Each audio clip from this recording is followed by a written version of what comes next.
you know how not to quit, and you know how to not to just like, I don't know, stay focused. Like, is it something that people come up to you and say, Dave, man, 2020, all the races are canceled, I'm not motivated anymore, help me. I mean, your question's a broad one, Gail, that But you agree that you guys have that. we also made a lot of mistakes. So yes, I am wiser. And I'll just share one little bit. The wiser part is that the tendency is what you described, is that we push, and more is better and longer is better, and therefore we're going to be healthier. And that's really wrong. It's absolutely wrong, because you're really. Are you saying this is what you did? I did a lot of that, and it segued to an issue that I'll bring up in just a second. Yeah. And so when people are thinking that, I'm really enhancing my aerobic physiology, I'm really enhancing my health if I go out and I ride 100K on Saturday and I run 30K on Sunday, and I do that, around the clock, and I've got all my other workouts, and I'm doing this. There's a point of, the three tenets of training are progression, overload, and recovery. And the recovery part quite often is not stamped with an exclamation mark. And we're looking at recovery to rejuvenate our physiology. And I don't want to get too technical, but if we look at someone under a microscope, and I share this with a lot of people, and we look at their energy organelle, this is the mitochondria, and the mitochondria in a 10-year-old looks like a round oval ball. In other words, it produces energy, ATP, and it's really functioning. The number of mitochondria around the muscle, that can go up with older people, endurance training. But if you keep going long, you produce this inflammatory protein called a cytokine, cytokine. And that cytokine just ravages your physiology. So, and it works in compatibility or lack of with eating lots of carbohydrates or packaged food. So you can have really bad omega-6 polyunsaturated fats and really bad carbohydrates, and you're doing long distance day in and day out, and then you stand in front of the mirror and your peers say, man, you look great, look at your muscles, but inside your system's bad. So I had periods, Gail, in my career, like everyone, because it worked, where you're going long and hard, and this kind of hard all the time is what really wrecks your system. If people do long distance, they should do some of it slower with this higher intensity train built in, because that's good. That produces a myokine. I'll get to my point.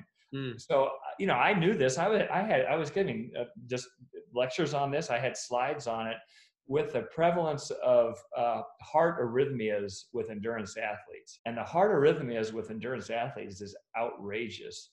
I had atrial flutter. I have one. I had atrial flutter and atrial fib, and I got it at the same time. And it happened about 6 years ago on a day that was in September. It was very hot.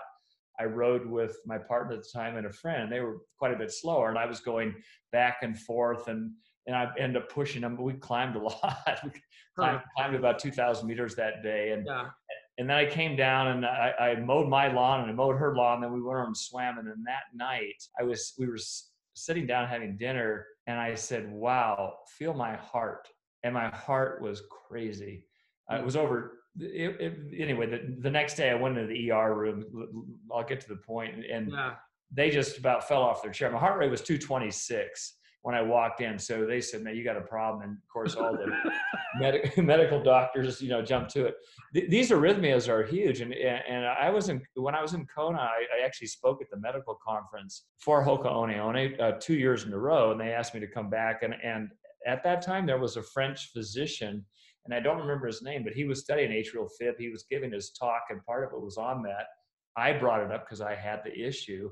We chatted afterwards, and he just anecdotally shared a lot of information with me. I asked about the multi-decade athletes, which is really prevalent, and we see it in triathletes. I lost a very close friend. He had it, and he came back, and he had a heart attack, or he had a stroke, and he said, triathletes, runners, cyclists, rowers, and Nordic skiers were seeing it, all those five where the arrhythmias go up. But he said in cycling, where the domestiques are killing themselves, 19, 20, 21 years old, 22, 3, 4, they're seeing a higher incidence earlier on.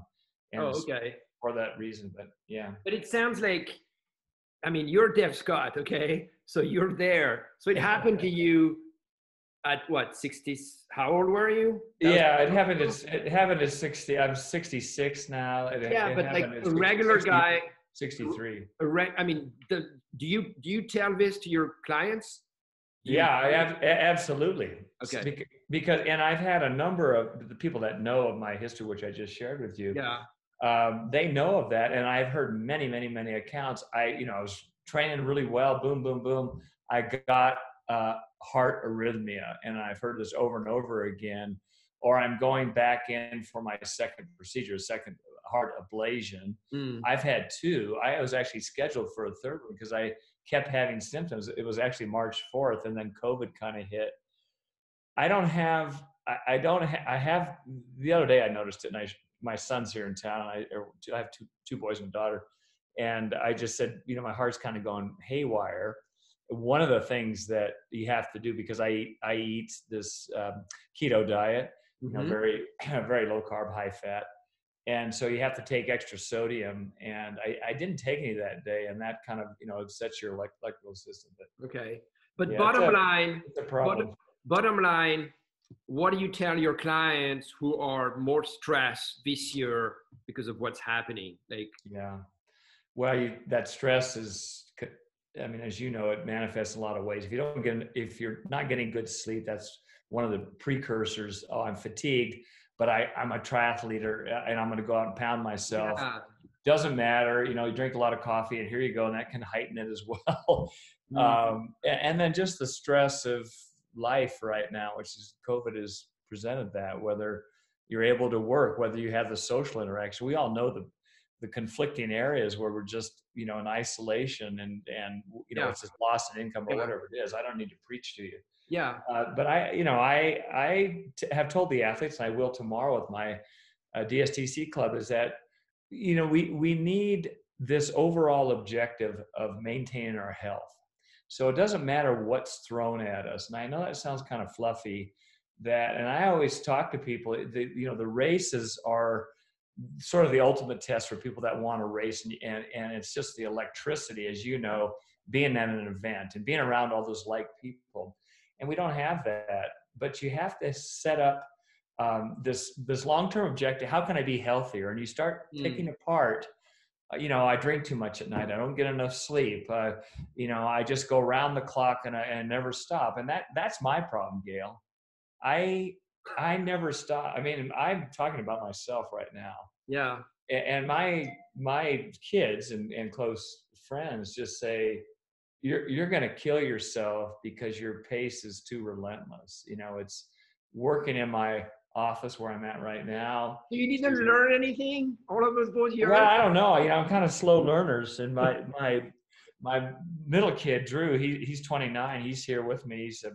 He used to be a triathlete, and he kept breaking bones, and he's a firefighter now. And he just harps on me all the time. He said, he'll use some real spicy language and just say, you don't need to do that, Daddy.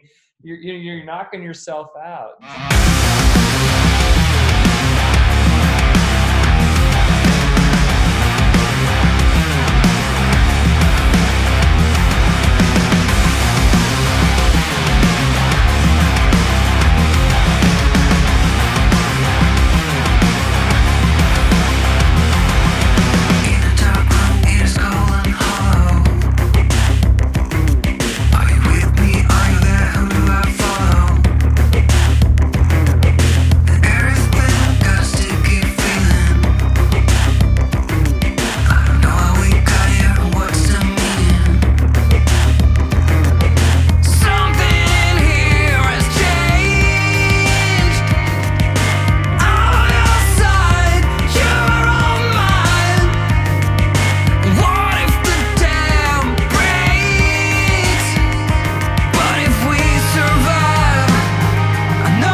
Patrol.